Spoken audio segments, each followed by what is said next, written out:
అసలు అతను పార్టీ మీద ధ్యాస కానీ వ్యవస్థ మీద కానీ ప్రజాస్వామ్యం వీళ్ళిద్దరూ ఏం మాట్లాడుకున్నారు ఏమో భగవంతుడు తెలుసు. కానీ మనం విశ్లేషించుకుంటే అతనికి అసలు దేని మీద అవగాహన లేదు. మరి చంద్రబాబు నాయుడు గారు ఇంటికి వెళ్ళాడు, ఇంత 40 సంవత్సరాలు సీనియరు పవన్ కళ్యాణ్ ఇంటికి వెళ్ళాడంటే ఎందుకంత దిగజారిపోయి పరిపాలన చేస్తున్నావు నువ్వు?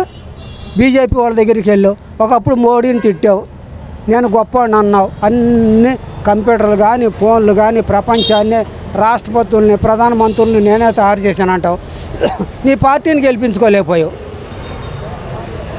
ఏదో సామెత ఉంటుంది కొన్ని ఇవన్నీ చేసినాడు.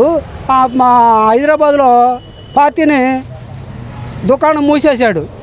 ఇక్కడ కూడా అదే జరుగుద్ది. మేము అదే చెప్పాము మొన్న. ఇప్పటికైనా కొద్దిగా సంస్కారంగా పద్ధతిగా లేకపోతే నీకు మామూలుగా ఎవరో బాగా ఫుల్లుగా కర్రు కాల్చి వాత పెడతారని చెప్పాం. మన జైల్లో ఉన్నాడు ఆయన. స్టైల్ ఎందుకు తెచ్చుకుంటాడండి? తప్పు లేకపోతే నిరూపించుకోవాలి. ఇప్పుడు జేబులు చెక్ చేసేటప్పుడు ఏం తీపోతే అది చూసుకో అంటావు. ఎందుకు వద్దు చూడబాక అంటావు ఎందుకు? నీకు ఒక న్యాయమును పక్క అవతలాడికి ఒక న్యాయమా? నువ్వు స్టైల్ ఎందుకు తెచ్చుకుంటావు? నువ్వు ఆరోగ్యంతో నాకు వయసుతో సంబంధం లేదు, నాకు ఆరోగ్యంగా ఉన్నావు.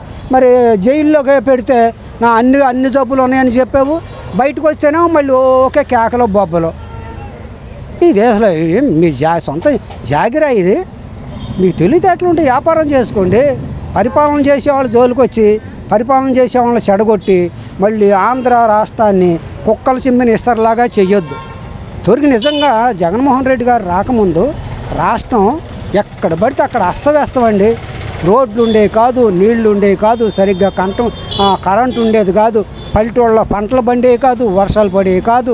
అలాంటిది ఏ పరిస్థితుల్లో ఏమైనా జరగవచ్చు అని చెప్పి 1-2 సంవత్సరాలకు సరిపడ్డ విశ్లేషణ ఇస్తున్నారు జగన్మోహన్ రెడ్డి గారు. ఒకవేళ వర్షాలు రావేమో మనం జాగ్రత్తగా ఉండాలి. ఒకవేళ ఇవాళ అప్పుడే ఎండలు పెరిగినాయి. ఇవాళ ఒకవేళ కరెంట్ ఏమన్నా ఉత్పత్తి తగ్గుద్దేమో, మనం ముందే జాగ్రత్త పడాలి. జనవరి నుంచే దాన్ని జాగ్రత్త తీసుకున్నారు. అందుకని వాళ్ళ ఆంధ్ర రాష్ట్రంలో కరెంటు కోత లేకుండా చేయగలుగుతున్నారు. విశాఖపట్నం కూడా విశాఖపట్నం రాజధానికి అనువైన కేంద్రం, అన్ని వనరులు ఉన్న పట్టణం. చక్కగా పారిన కూడా పనికిరాదు. వీడికి ఏంటంటే దొంగోడికి అంతా దొంగల్లాగానే కనపడతారు. అంచేత విశాఖపట్నం మంచి పట్టణం, రాష్ట్రం. అందుకని విశాఖపట్నం రాజధాని ఖాయం చేస్తారు అని చెప్పి అమరావతిని కూడా నిర్లక్ష్యం చేయరు. ఇక్కడ కావాల్సినవి ఇక్కడ చేస్తారు. ఎవరిని ఇబ్బంది పెట్టే మనస్తత్వం జగన్మోహన్ రెడ్డి గారిది కాదు. ఇవాళ కృష్ణలంక ఉంది చూడండి, పీడబ్ల్యూ గ్రౌండ్ ఉంది చూడండి, ఇవాళ చిన్న రోడ్లు, అదిగో రోడ్లు చూడండి. లేదా ఎక్కడ చిన్న సందుల్లో కూడా రోడ్లు వేసేస్తున్నారు. ఆయన పరిపాలనలో తప్పు ఎక్కడుంది? తప్పు ఉంటే ఇప్పుడు మాకు చుట్టం అని అది కాదు. మేమల్లా పబ్లిక్ ఏం చేస్తామంటే ప్రజలకు ఎవరైతే మంచి పనులు చేస్తున్నారో వాళ్ళని బలపరుస్తాం. వాళ్ళ కడుపులో పెట్టి చూసుకుంటారు ప్రజలు, మన కుటుంబంలో ఒక సభ్యుడిగా చూసుకుంటారు.